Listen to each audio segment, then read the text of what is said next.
रहे हैं गौरी किरण हमारे साथ हैं अवध किशोर सिंह। इनके बारे में बता दूं, ये गोड़िया कोठी विधानसभा के बसंतपुर प्रखंड के भाग संख्या 38 के पूर्व पार्षद रह चुके हैं। और आइए हम इनसे जानते हैं कि इस बार ये किसे सदन में भेजना चाहते हैं। 2020 के विधानसभा चुनाव में मैं एक निष्पक्ष बेदाग छवि के, जो जनता के बीच रहने वाला व्यक्ति हो, जो जन समस्याओं का निराकरण करने के बारे में ईमानदारी के साथ प्रयास करे और जो एक का न हो करके बल्कि गोड़िया कोठी विधानसभा क्षेत्र के सभी समुदायों का प्रतिनिधित्व करे।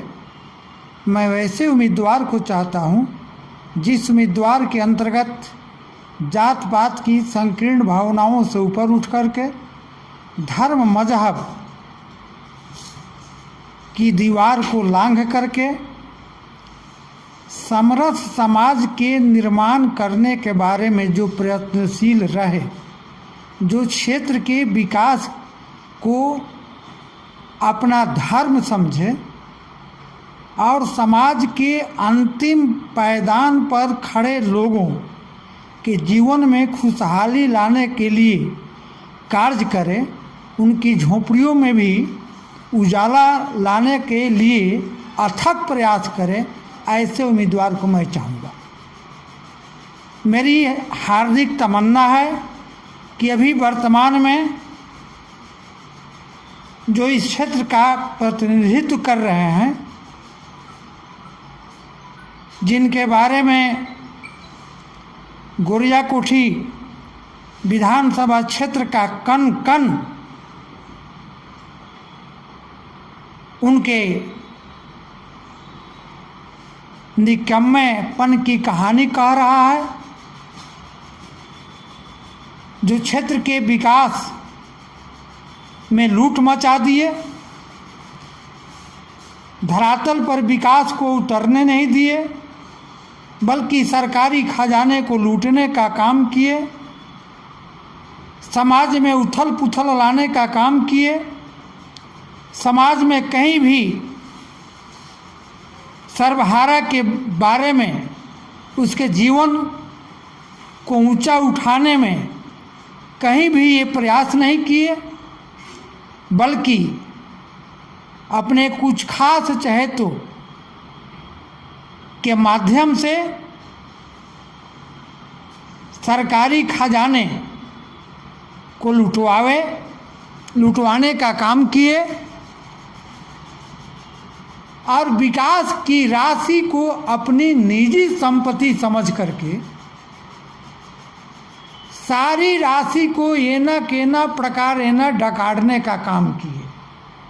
आप ये जितना, बल्कि मैं आपको बता रहा हूँ, पहले उसके बाद क्वेश्चन कीजिएगा।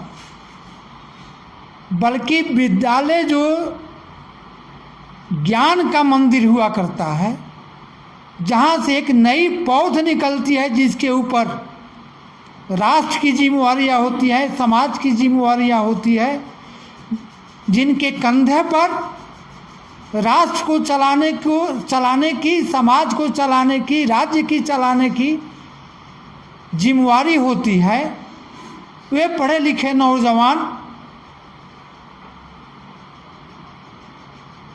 जो विकास के मार्ग में भविष्य में चल करके अपनी अग्रणी भूमिका निभाएंगे, वैसे लोगों को विकास से वंचित कर, शिक्षा से वंचित करने का काम किए। विद्यालय की सारी राशि को हेडमास्टर, हाई स्कूल के हेडमास्टर यानी प्रधानाध्यापक पर अनैतिक दबाव डाल करके उसको भयाक्रांत करके विकास की निधि को लूटने का काम इन्होंने किया है। और जो हेडमास्टर इनके चंगुल में नहीं फंसा, इनके भय में नहीं आया, उस पर असेंबली क्वेश्चन कर करके, भयाक्रांत कर करके विकास की राशि जबरन चूँकि सरकारी व्यवस्था में ये विद्यालय के अध्यक्ष हुआ करते हैं पदेना विधायक के नाते, इसलिए विधायक अपने प्रभाव का इस्तेमाल कर निजी लाभ के लिए अपने प्रभाव का गलत इस्तेमाल करके विकास की सारी राशि को लूट लिए। कहीं भी विद्यालय में इनके मद से विकास की राशि से कहीं भी कोई काम नहीं हुआ है, बल्कि खाना पूरी कर करके सारी राशि को डकारने का काम किए हैं। मैं बिहार सरकार से आपके माध्यम से, आपके चैनल के माध्यम से माननीय मुख्यमंत्री जी से यह मांग करता हूं कि इनके जितने मुख्यमंत्री क्षेत्र विकास निधि से जो काम हुआ है, मैं यह नहीं कहते हैं अमुके काम को, किसी भी काम को आप जांच करा लीजिए कि मानक के अनुसार 50% भी काम हुआ हो, कहीं काम नहीं हुआ है, बल्कि 4 नंबर के ईंटा लगा करके, लोकल बालू लगा करके, नाम मात्र की सीमेंट लगा करके सारे राशि को इन्होंने हड़पने का काम किया है।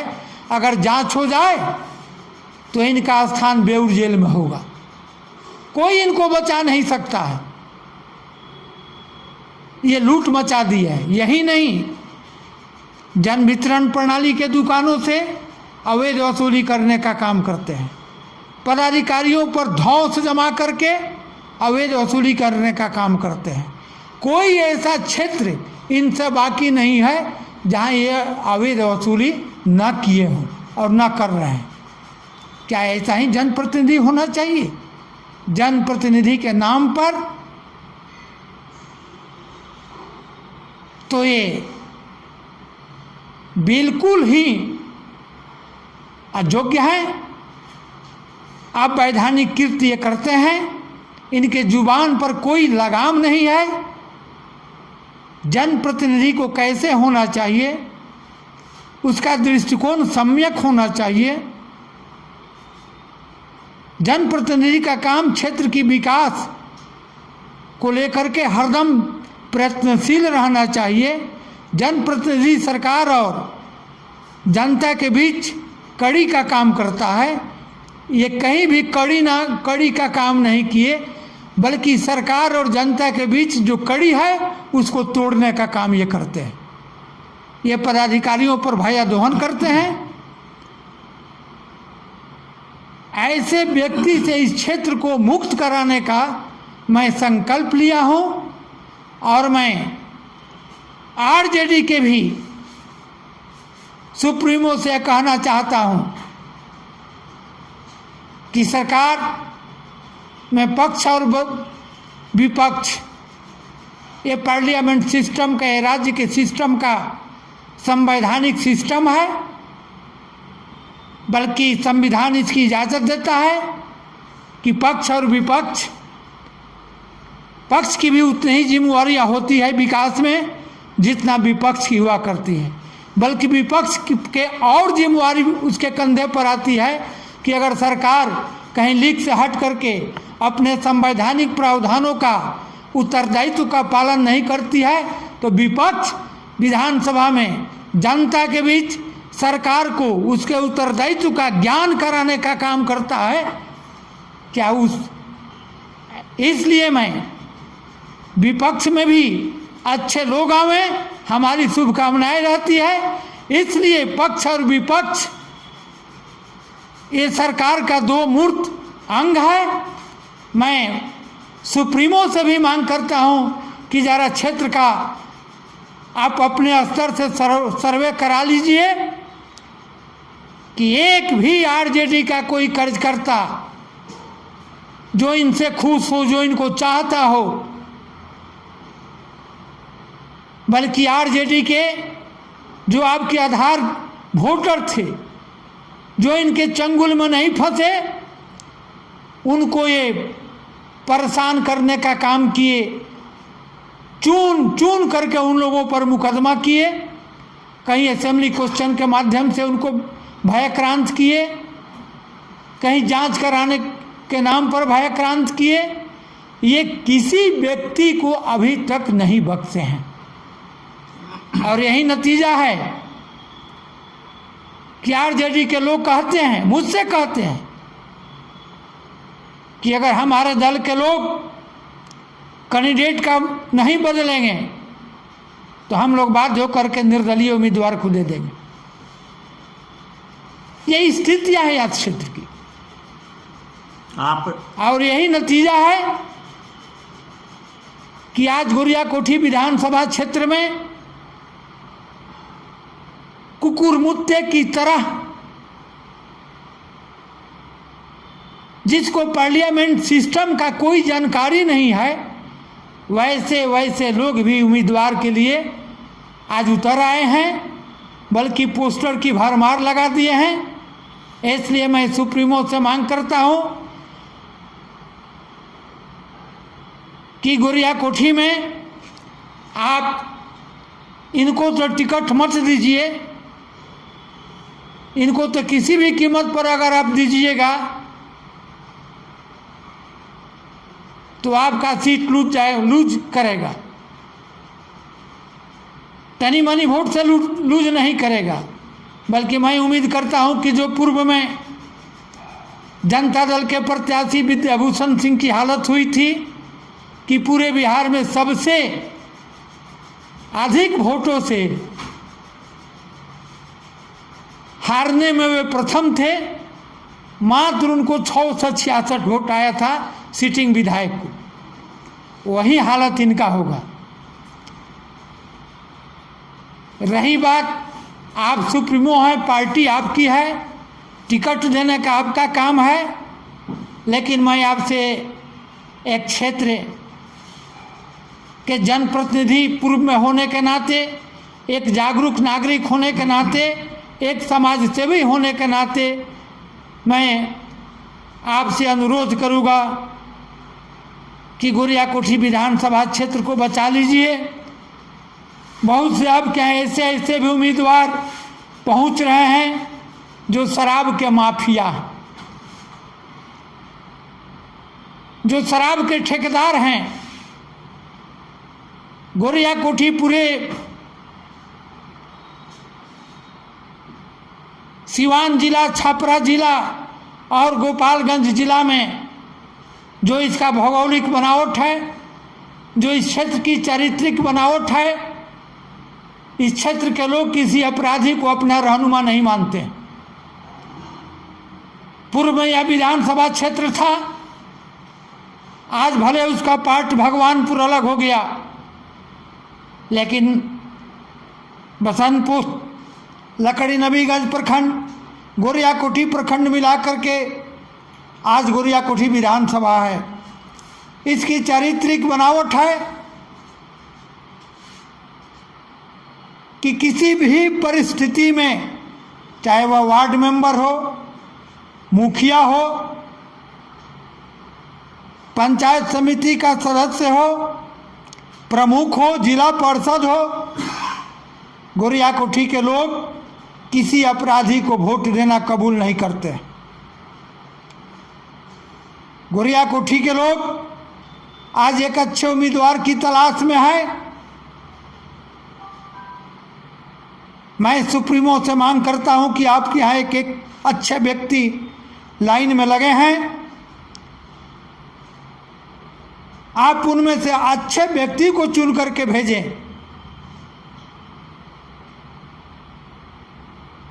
अगर आप किसी दबाव में, किसी प्रलोभन के वशीभूत होकर के किसी शराबी को अगर आप उम्मीदवार बना दिए तो गोरियाकोठी के लोग बैरंग वापस भेज देंगे। किसी शराबी को गोरियाकोठी में वोट नहीं मिलेगा। गोरियाकोठी की प्रबुद्ध जनता एक निष्पक्ष, ईमानदार, अच्छे उम्मीदवार चाहती है, शराबी माफिया नहीं चाहती है। गोरियाकोठी की जनता तो अभी अपने को ठगा महसूस कर रही है। गोरिया कोठी की जनता का तो हालत यह है कि तार पर से गिरा खजूर पर अटका।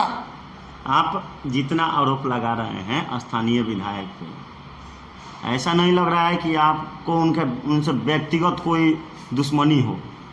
कोई मुझसे उनसे व्यक्तिगत दुश्मनी नहीं है, या किसी व्यक्तिगत उनके कोई विचारधारा से टकराव हो जिसके चलते आप उन पर आरोप की झड़ी लगा दी? कोई उनसे उनका विचारधारा ही नहीं है तो टकराव का प्रश्न नहीं है। आप टकराव तो उस व्यक्ति से होता है जिसकी विचारधाराएं अच्छी होती है, जो जनता के हित में अच्छा काम करता है। टकराव तो उससे होता है। हम प्रतिपक्ष में हैं, टकराव उनसे क्या? अगर अच्छा काम करते तो टकराव हमारी होती। एक गिरे हुए व्यक्ति से मैं कैसे टकराऊंगा?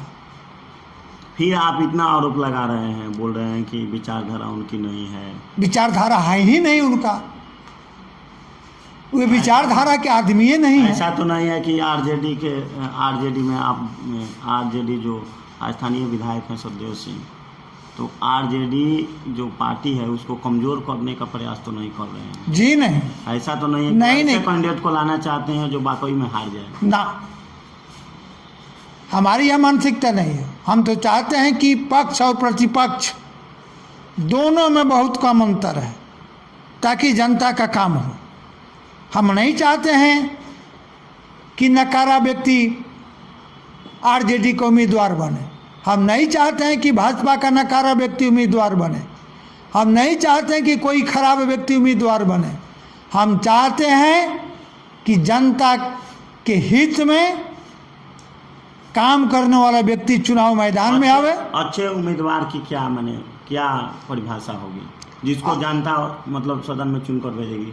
आपके अनुसार एक अच्छे जो उम्मीदवार होंगे उनकी क्या परिभाषा होगी? अच्छा उम्मीदवार की कैसे? क्योंकि सभी उम्मीदवार जब आते हैं चुनाव लड़ने के लिए तो जनता से यही कहते हैं कि मैं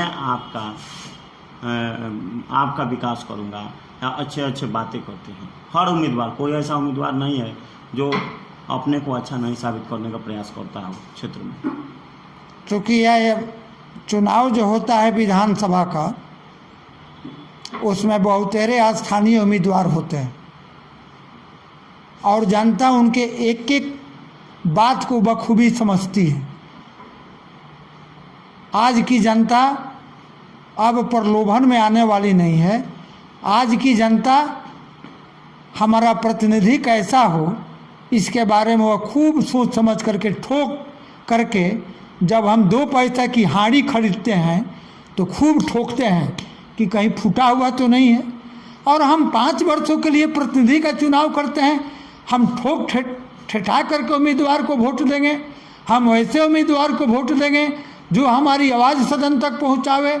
हम ऐसे उम्मीदवार को वोट देंगे जो गरीब, मजदूर, किसान की बात करे, उनकी समस्या को लेकर के सदन में उठावें, उनके समस्याओं का निराकरण करें, नौजवानों को रोजगार की व्यवस्था के बारे में सोचे, जो क्षेत्र के विकास के लिए, चौड़ी भूमि के विकास के लिए जो सदन में आवाज़ उठावे, क्षेत्र में कल कारखाने लगाने के लिए आवाज़ उठावे, क्षेत्र में अच्छे कॉलेज, अभी हमारे यहाँ कोई अच्छा कॉलेज नहीं है टॉप टू 10 में पूरे बिहार में, उसके लिए सदन में आवाज़ उठावे। आप जितनी बात कर रहे हैं, हर नेता ये बात कहता है जब चुनाव लड़ने जाता है। कोई नहीं कहता है, कह करके तो लोग देख लिए हैं आज। इसी से तो जनता ठगी हुई महसूस कर रही है। अब जनता यह नहीं चाह रही है, जनता यह चाह रही है कि हमारे बीच का उम्मीदवार हो। हम बाहरी बौरों प्लेयर को जो हम पर थोपा जाता है उसको हम वोट नहीं देंगे। इसी में बहुतेरे निर्दलीय उम्मीदवार आ जाते हैं अच्छे। चूँकि इसलिए मैं लालू यादव के साथ मैं काम किया हूँ। 74 के आंदोलन में, छात्र आंदोलन में, 90 में भी मैं उनके साथ रहा। जनता दल में मैं सक्रिय मेंबर रहा था, काम किया हूँ। इसलिए लालू यादव को अपने पुराने दिनों का स्मरण करा करके मैं उनसे अपील करता हूँ कि ऐसे अकर्मण्य व्यक्ति को आप उम्मीदवार न बनावें। आप एक अच्छे उम्मीदवार दें जो शराब न पीता हो, जो आपराधिक छवि का न हो, जो माफियागिरी न करता हो, जो जनता के बीच रहा हो। हमारे यहाँ उम्मीदवार रहे हैं मानिक चंद राय जी, पैदल चला करते थे, कहाँ बॉडीगार्ड लेकर के घूमते थे, कहाँ गोली और बंदूक की बात करते थे, कहाँ रामदेव बाबू गोली और बंदूक की बात करते थे। एमपी रहे हैं, नन्हे बाबू एमपी रहे हैं, कहाँ गोली बंदूक की बात किए थे। अच्छे उम्मीदवार को राम बहादुर बाबू थे, गिरजा देवी थी, कहाँ गोली बंदूक की बात किए थे लोग। अच्छे उम्मीदवार मैं हर दल से आग्रह करूँगा कि हर दल लोकतंत्र के मंदिर में भेजने के लिए जनता के बीच अच्छे उम्मीदवार दें, अच्छे छवि के दें, जो घमंडी न हो, आपराधिक न हो, जो तानाशाह न हो, जो जनता से घुल मिल करके बात करे, जनता के बीच जाए तो जनता को लगे कि यह हमारे घर का मेंबर है। ऐसे उम्मीदवार दें। हमारी तमन्ना यह है, हमारी ख्वाहिश यह है